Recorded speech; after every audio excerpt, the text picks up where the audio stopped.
read from the book of Luke, chapters 11 through 17. Soon after, Jesus went to a village called Nain. His disciples and many other people walked with him, and he came to the entrance of the village where he met a funeral coming the opposite way. A dead youth was being carried out for burial, and he was his mother's only son, and she was a widow. Many friends from the village were by her side. When Jesus saw her, he felt very deeply for her. He said to her, "Do not cry." Then he went up and touched the stretcher. The bearers stopped in their tracks.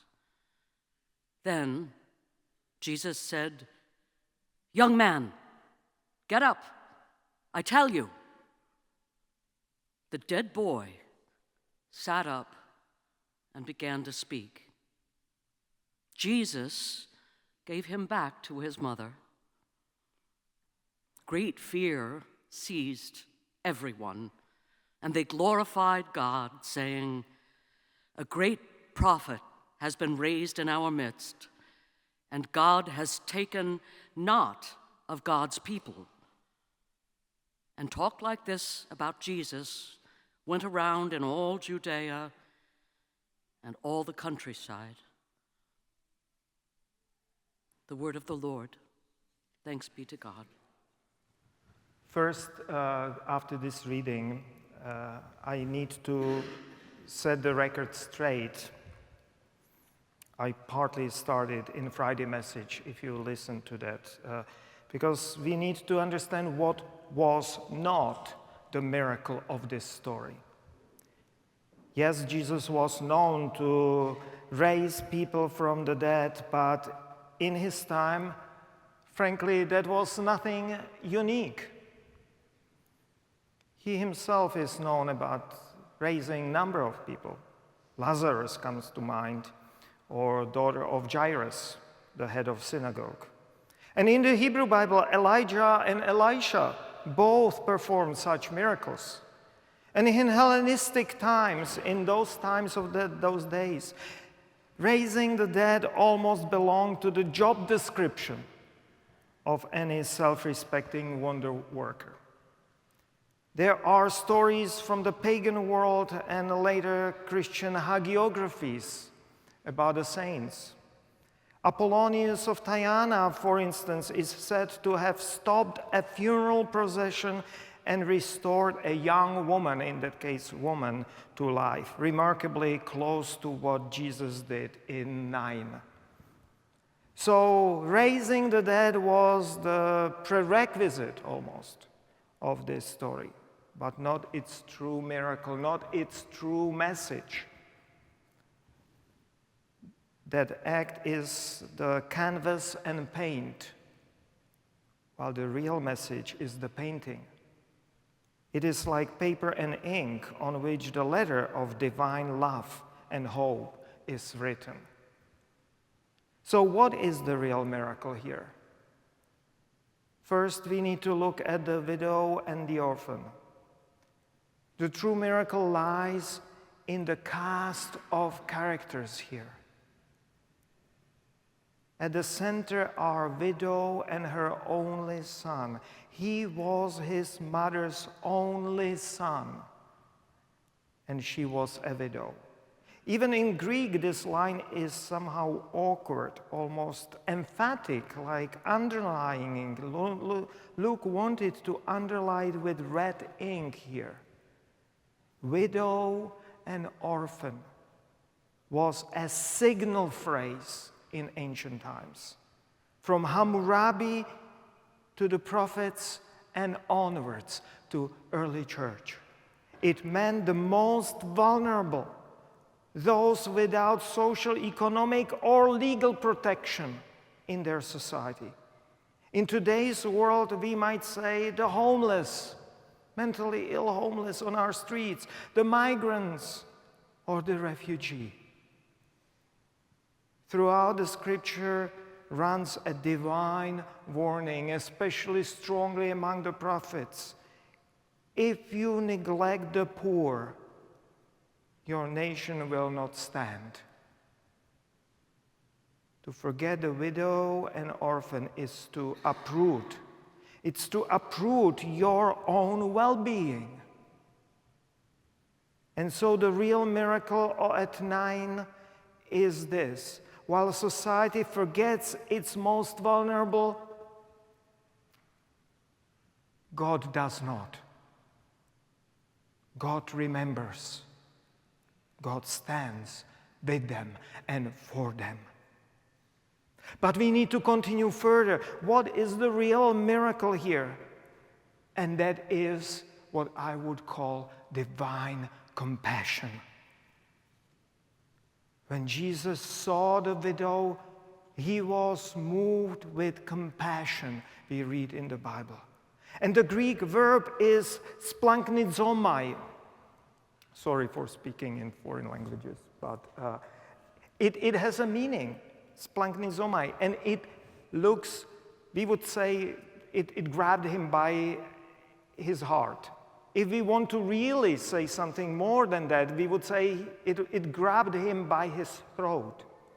In Greek, they said it grabbed him by his guts. Splanknizomai is this. That is how deep feeling it was. It was a feeling which permeated Jesus. And that is the greatest miracle of all here. For Jesus' compassion was not weakness. It was divine power in action.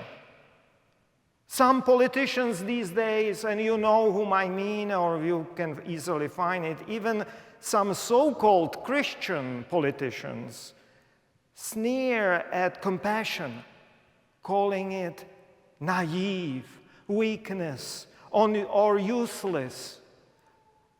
It boils within me. I do not know what kind of Bible they read or what prayers they say, what Jesus they follow, if they denigrate compassion, especially divine compassion. We exist only because of this divine grace and compassion. Our world, and yes, the entire universe itself rests on that foundation.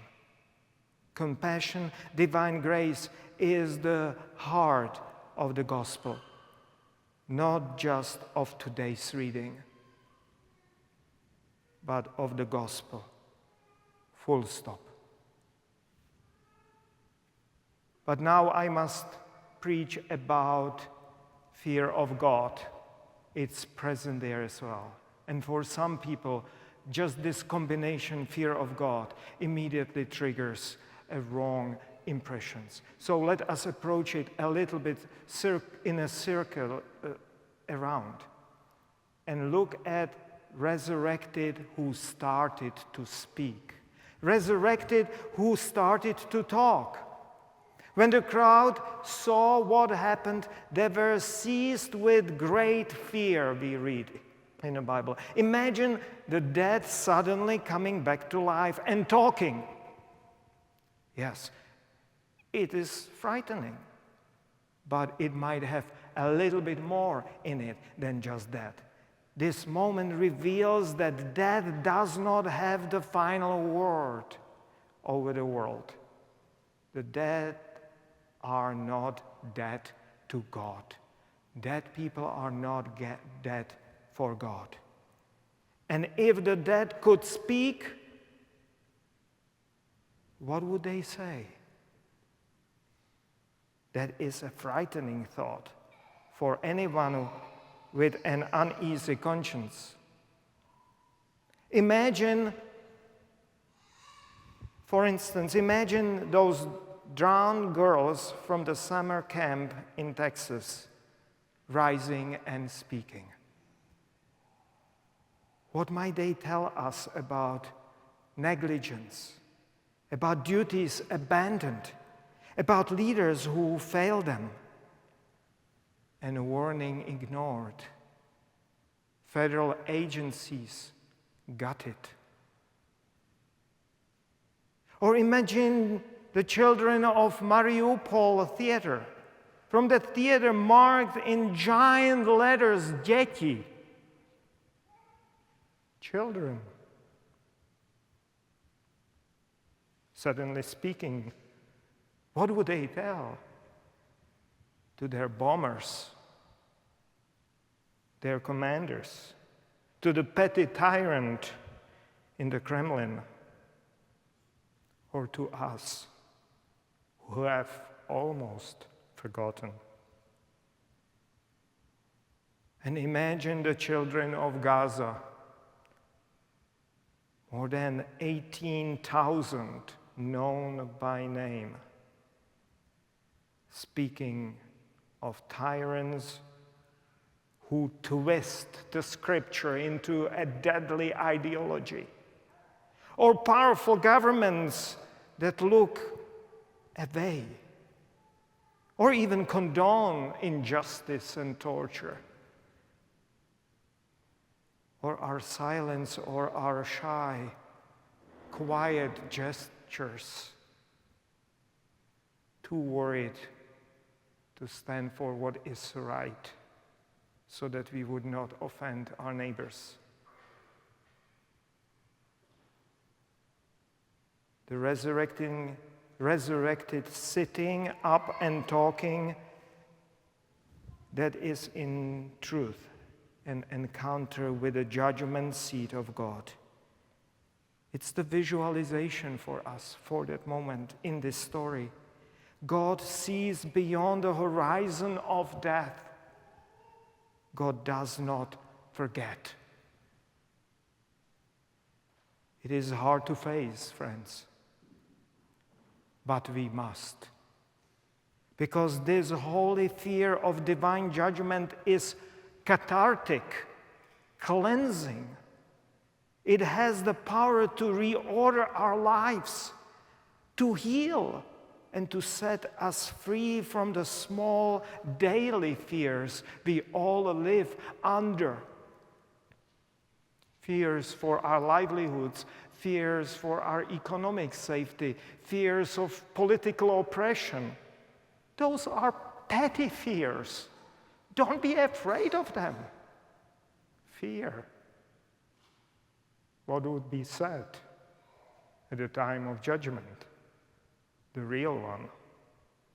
Here we meet the true phobos tou theou, fear of God, fear that leads to, strangely, hope. This is not paralyzing fear, or it is not here to manipulate, but to liberate. The kind that strips away illusions of this life and all those lesser anxieties, leaving us standing before the divine throne and ultimately before the divine grace itself. And in that fear, we discover we actually need not to be afraid. No, we don't need to be afraid. For the one who brings to life, yes, it is the one who brings to life, has no desire to torment or to punish or to manipulate, to be cruel, but only to heal, to liberate, to restore, to resurrect to life. And we are invited to reshape our lives. We are invited to join the one who brings to life. Indeed, a mighty prophet has arisen among us, and we know him. His name is Jesus. In him we have our model and our assurance. In his resurrection, we find confirmation, certainty that God is compassionate, gracious, and life-giving. Our hope has been resurrected with him and in him. Our hope is being resurrected when we are invited to join God on the path of service, of life.